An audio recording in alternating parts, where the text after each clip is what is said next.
এই পর্যন্ত যারা গ্রেপ্তার হয়েছেন আদালতে তারা কি পর্যাপ্ত আইনি সুবিধা পাচ্ছেন? না না, ওনারা একদম আইনি সুবিধা পাচ্ছে না, একদম আইনি সুবিধা পাচ্ছে না। কারণ আপনি দেখেন কেসগুলোই তো কনফিউজিং কেস। বাংলাদেশের ইতিহাসে লিগ্যাল হিস্ট্রিতে এরকম ধরনের কেস তো কখনোই ফাইল হয় নাই। এই ধরনের কেসগুলোকে এতে মানুষ যাদের নামে আসামি করা হয়েছে তাদের জন্য এটা হ্যারাসমেন্ট, যাদের যাদের যারা ভিকটিম তাদের জন্য এটা একটা অবিচার। যার ফলে এখানে এখন বাদীরা এসে বলতেছে আমি আসামি চিনি না, আমরা নিজেরা জানি কি সার্কামস্ট্যান্সে মার্ডার গুলো হয়েছে বা কার গুলিতে কিরকম হয়েছে, এখানে একটা ডিবেটেবল প্রশ্ন আছে। সচেত একদম হচ্ছে না। আর আপনার আরেকটা জিনিস হচ্ছে, সেটা হচ্ছে অ্যারেস্টের ব্যাপারেও আমরা দেখতেছি পিক এন্ড চুজ হচ্ছে। এই অ্যারেস্টের ব্যাপারে তো কখনো পিক এন্ড চুজ হওয়াটা উচিত না।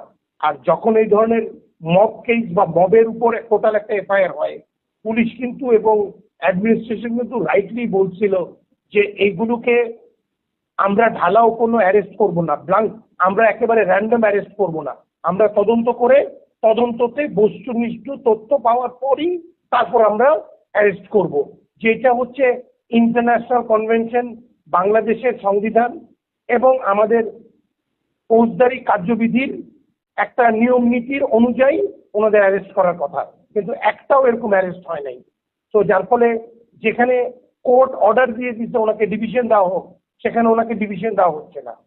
এরকম আসামি আছে, যেমন ধরেন শাহরিয়ার কবির, কোর্ট 2বার অর্ডার দিয়েছে ওনাকে ডিভিশন দেওয়ার জন্য, কারণ উনি জাতীয় পুরস্কার প্রাপ্ত, ওনাকে ডিভিশন দেওয়া হয় নাই। তারপর অসুস্থ যারা আছে এক গ্লাস গরম পানি পর্যন্ত পাচ্ছে না। জামিনের ক্ষেত্রেও কি এরকম পিক অ্যান্ড চুজ হচ্ছে? ভাইয়া জামিনের ক্ষেত্রে তো এটা তো মিডিয়ার কারণেই আমরা সবাই বাংলাদেশ জানলাম, যেখানে যেখানে যে একজন লোকের বিরুদ্ধে 70টা 72টা কেস শোন অ্যারেস্ট হচ্ছে আর আরেকজন লোকের পেন্ডিং রিমান্ডে ওনাকে জামিন ছেড়ে দিচ্ছে। এটা তো নেভার হার্ড অফ।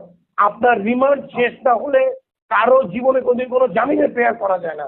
যেখানে রিমান্ড 5 দিন এলাও হচ্ছে, সেই অর্ডার মেনটেন রেখে পরের দিন ওনাকে জামিন দিয়ে দিচ্ছে। এটা তো কোনো আইনের কি, মানে আইন কেন? এটা আইন না, এটা কাজের বিচারও না, এটা একটা পুরো টোটাল ব্লকারি। আপনি আজকে এই ফৌজদারি কার্যবিধি 1878 সালে ব্রিটিশ ইন্ডিয়া ইমপ্লিমেন্ট করে, বাংলাদেশ সহ আরো 4টা দেশে এই আইনটা একই রকম ভাবে বলবৎ। কোন দেশে একটা নজির দেখাতে পারবেন না যেখানে 5 দিন রিমান্ড হয়েছে, রিমান্ড শেষ না হয়ে পরের দিন নিয়ে এসে জামিনে মুক্ত করে দিল একটা লোককে। এটা তো কোনো ভাই, এটা মানে এই ধরনের জিনিসগুলো যে কোথায় নিয়ে যাবে দেশটাকে, এটা আল্লাহ ছাড়া কেউ জানে না। আপনাকে এই বিষয়গুলো উচ্চ আদালতের নজরে আনার কথা ভাবছেন?